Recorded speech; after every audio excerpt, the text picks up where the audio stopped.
Let me ask you something. If your doctor told you a surgery only had a 10 to 15% chance of success, would you do it? Of course not. But here's the kicker.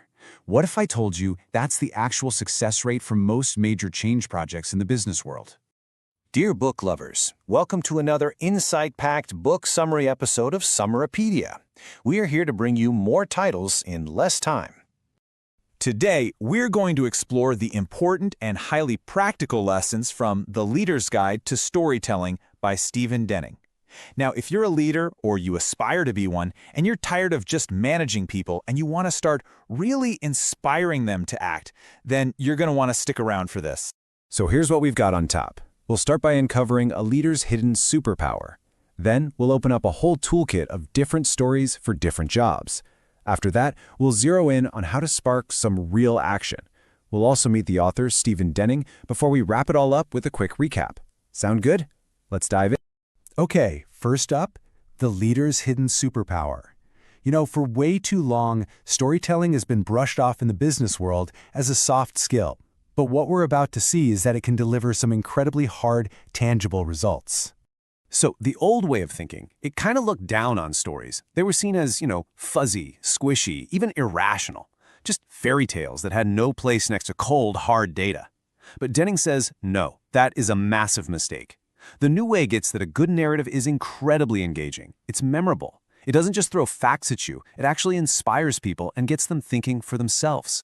And why does this matter so much? Well, because the old way just isn't working. Look at that number again.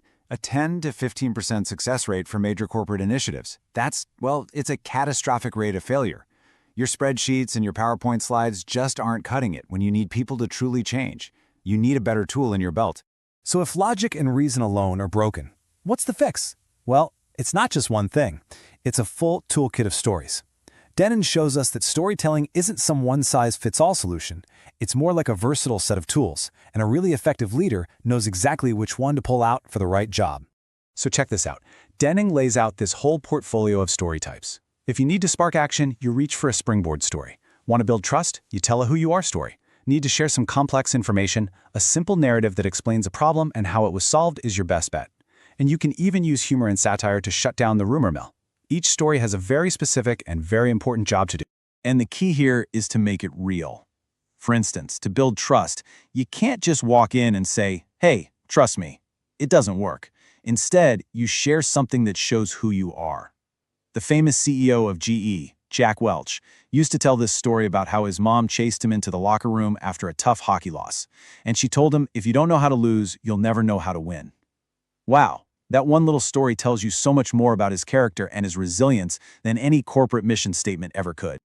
All right, let's talk about what is arguably the most powerful tool in the entire book. We're talking about sparking real action by mastering what Denning calls the springboard story. So what is a springboard story? Well, it's not some fairy tale about the future. It's a true story about something that already happened, a past success. But it's told in such a way that it lets your audience actually see a path forward for themselves. It's designed to literally springboard them from just hearing an idea to actually getting up and doing something about it. So how do you make one? Well, first, it has to be true. Authenticity is everything. Second, you want to create a really clear contrast with the past. You show them, this is how we used to do things, and here's this new, much better way. Third, and this is crucial, it has to have an authentically happy ending. No fake corporate spin, a real positive result. And finally, you just keep it simple. Tell it like you're talking to a friend. Denning gives us a perfect example from his own experience at the World Bank. There was a manager in Pakistan who was desperate for some advice on a highway project. Now, the old way, he would have had to wait months to get an answer. But instead, using a new system, he just shot out an email. And get this, within 48 hours, he had expert answers from Jordan, Argentina, and South Africa. That simple true story showed the entire organization what was suddenly possible. And it did it in a way no 100-page policy report ever could. And there's some really cool science behind why that happy ending is so important. It turns out, positive stories actually trigger our brain's limbic system to release dopamine. Denning calls it an endogenous opiate reward. It literally creates a little bit of euphoria in our brains, which makes us way more open and receptive to buying into a new, better future. How cool is that? So all this brings us to the man himself. I think understanding who Stephen Denning is adds so much weight to his message. Because, he wasn't always a believer in this stuff, not by a long shot. Denning was a program director at the World Bank. This is a place that runs on data, analysis, and pure, unadulterated reason. And just like a lot of executives, he initially just scoffed at what he called the touchy-feely stuff. He came from that world that dismisses stories as anecdotal, fuzzy, and irrelevant. So what changed his mind? Simple. Reality. He became a true believer after he saw it work with his own 2 eyes. He witnessed firsthand how a simple, true story, like that one about Pakistan, could do what years of logical arguments and reports couldn't. It got the entire massive World Bank organization fired up about a new goal.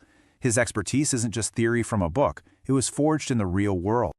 All right, let's land the plane and bring this all together with a quick recap of the key lessons that you can take away and, hopefully, start using right away.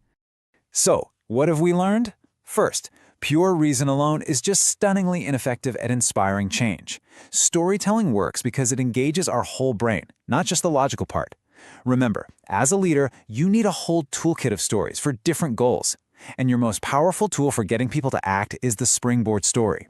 Just remember the rules. It has to be true, it has to be simple, and it absolutely needs a real positive ending.